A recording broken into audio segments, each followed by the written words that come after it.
सो फानी का solo level season 3 का third episode आ चुका है। तो गाइस पिछले एपिसोड में हमें दिखाया जाता है बीरू और चेन की फाइट को। तो गाइस अगर आपने उस वीडियो को नहीं देखा तो वीडियो का लिंक डिस्क्रिप्शन में, आप पहले वो एपिसोड देख लें, तब जाकर आपको ये वीडियो समझ में आएगी।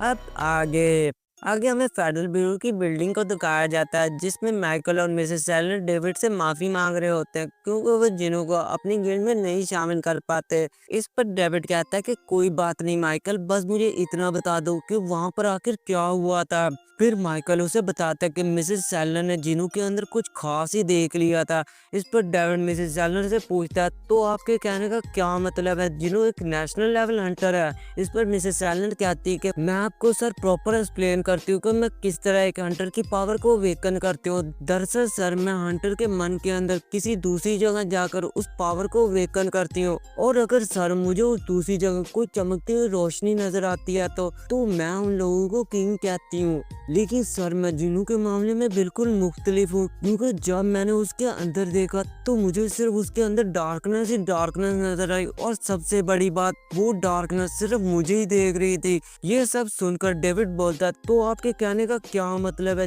जिनू एक ईवल है। इस पर मिसेस सेलर कहती है कि मुझे ये तो नहीं पता कि जिनू अच्छा है या बुरा, बस मैं ये कहना चाहती हूँ कि उसके अंदर जो ताकत है वो अनलिमिटेड है। इस पर माइकल भी बोलता है तो आपके कहने का ये मतलब है कि उसकी पावर की कोई लिमिट नहीं है, और मिसेस सेलर हाँ में अपना सिर हिलाती है। फिर डेविड मिसेस सेलर को थैंक यू कहकर माइकल को अपने साथ बेसमेंट में आने को कहता, और बेसमेंट जाते वक्त जब वो दोनों लिफ्ट में होते हैं तब डेविड माइकल से बोलता है कि जिनू को अपनी गिल्ड में लाने का ये प्लान तो फेल हो गया, हमें किसी और तरीके उसे अपनी गिल्ड में लाना होगा। इसके बाद वो फिर से माइकल से बोलता है कि माइकल तुम्हें याद है जब पहली बार एक एस रैंक गेट ओपन हुआ था। इस पर माइकल बोलता है कि हाँ सर मुझे अभी भी याद है, मैं उस बात को कैसे भूल सकता हूँ। ना जाने कितने एस रैंक हंटर उस रेड में मारे गए थे, और इनमें सिर्फ 5 ही एस रैंक हंटर्स बचे थे, और इस रेड से ही हंटर्स को नेशनल लेवल हंटर का टाइटल दिया गया था, कामिश द ड्रैगन। ना जाने इसने हमारे कितने हंटर्स को मार डाला था। और फिर ये दोनों उसी की बातें करते हुए बेसमेंट में पहुंच जाते हैं, और जब वो दोनों बेसमेंट के अंदर जाते हैं तब वो दोनों अपने सामने देखते हैं एक रेयर स्टोन को जो उन्हें कामिश की बॉडी में से मिला था,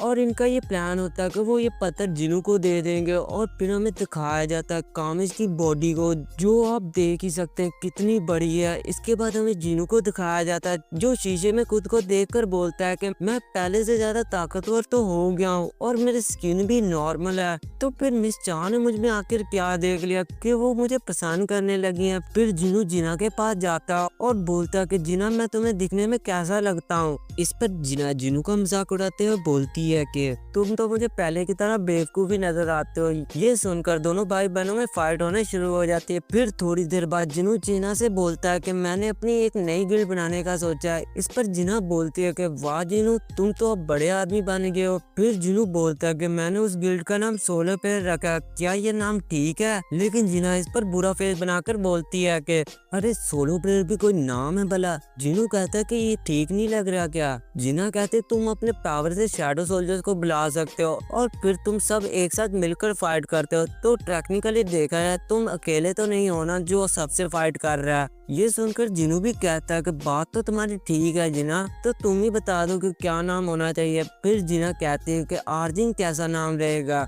ये नाम बोलने में भी काफी अच्छा लग रहा है, और इस नाम पर जिनू भी मान जाता है। इसके बाद हमें चेन को दिखाया जाता है जो जिनू से अपनी दिल की बात कह देने की वजह से अपने ऊपर निगलेक्ट फील कर रही होती है, और बोलती है कि मैंने उस वक्त जिनू से क्यों कहा कि मैं उसे पसंद करती हूँ, वो मुझे कितना पागल समझ रहा होगा। फिर थोड़ी देर बाद हमें चीन के मन के अंदर का सीन दिखाया जाता है जहाँ वो डूबती जा रही होती है। तभी बिंगो उसका हाथ पकड़ लेता है और बोलता है कि तुम जिनू से कह देना कि वो अपना ख्याल रखे, उसकी जान को खतरा है। ये सब देखकर चीन फौरन नींद से जाग जाती है और सोचने लगती है ये सब क्या था। ये मुझे किस चीज की तरफ इशारा कर रहा था। इसके बाद हमें अलाइड नाइट के ऑफिस को दिखाया जाता है, जहाँ पर पार्क का साथी से बताता है कि हमारे ऑफिस के आसपास एक हाई रैंक गेट ओपन हुआ है, और वो पार्क से बोलता है कि हमें इस गेट को पूरा करना चाहिए। लेकिन पार्क से बोलता है कि हमारी गिल्ड अभी छोटी है, और वैसे भी वहाँ गेट के अंदर जाने के लिए हमारे पास एंट्री परमिट भी होना चाहिए,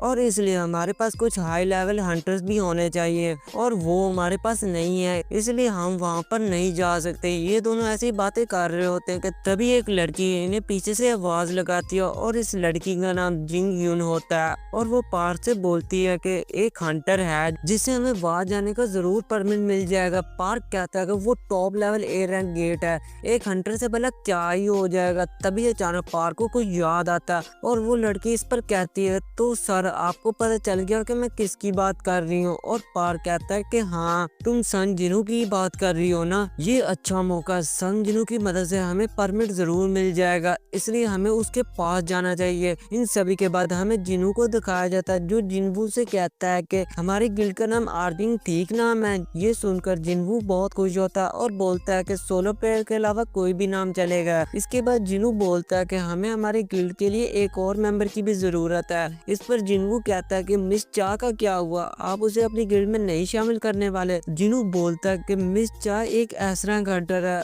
ये अच्छा नहीं होगा कि वो हमारी जैसे छोटी गिल्ड में आए। मुझे ऐसी मेंबर चाहिए जिसके पास हंटर का लाइसेंस तो हो, लेकिन उसे गिल्ड में आने का कोई शौक ना हो। ये सुनकर जिनवू के दिमाग में कुछ नाम तो आने लगते हैं। तभी अचानक दरवाजे पर कोई बैल बजाता है। जिनू दरवाजा खोलने के लिए जाता है और अपने मन में सोचता है कहीं इस बार फिर से मिस चा तो नहीं आ गई। ये सोचकर वो दरवाजा खोलता है, और वो क्या देखता है कि पार्क और उसके दोनों साथी वहाँ पर आए होते हैं, और जिनवू ने देखकर थोड़ा सा कंफ्यूज हो जाते हैं कि आखिर ये अब यहाँ पर क्या करने आए हैं। तभी इसके बाद पार्क अपना लैपटॉप खोलकर जिनू को उस ए रैंक गेट के बारे में बताने लगता है, और पार्क जिनू से बोलता है कि सर हमारे पास उस गेट के अंदर जाने का कोई एंट्री परमिट नहीं है, क्योंकि हमारे पास कोई एस रैंक हंटर नहीं है। अगर सर आप हमारी तरफ से लड़ेंगे तो हम इसके बदले में आपको गेट में से मिलने वाले पैसों में से 20% देंगे। लेकिन इस पर जिनू बोलता है कि 20% तो बहुत कम है, 50-50 करना है तो ठीक है।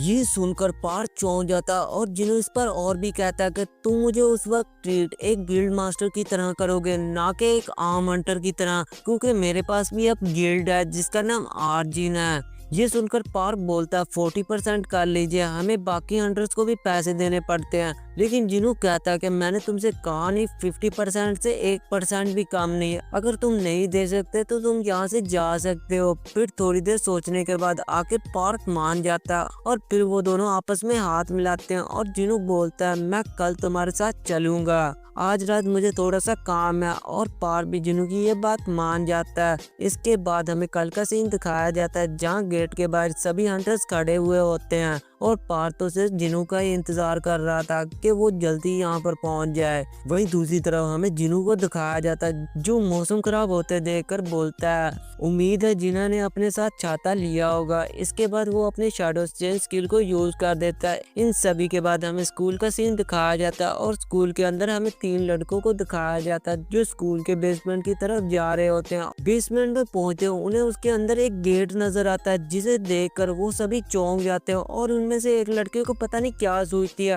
वो गेट के बिल्कुल पास चले जाता है। बाकी 2 लड़के इसे ऐसा करने से रोकते हैं, लेकिन वो लड़का बोलता है काम डाउन गाइस, ये गेट बंद है और इसे ओपन होने में 1 हफ्ता लगेगा, तो हमें परेशान होने की कोई जरूरत नहीं है। ये सुनकर वो दोनों एक दूसरे का फेस देखने लगते हैं। तभी गाइस आप यकीन नहीं करेंगे, अचानक ही वो गेट टूटने लगता है, और इसमें से एक बड़ा सा हाथ निकलकर उस लड़के को पकड़ लेता है, और वो लड़का इस सिचुएशन में अपने दोस्तों से हेल्प मांगता है, लेकिन वो मॉन्स्टर उसे वहीं पर ही खत्म कर देता है, और ये एपिसोड यहीं खत्म हो जाता है। तो गाइस अगर आपने चेन और बीरू की फाइट देखनी है तो मेरे फेस पर जो वीडियो आ रही है उस पर क्लिक करें, मैं आपको वहीं पर ही मिलूंगा। Good bye.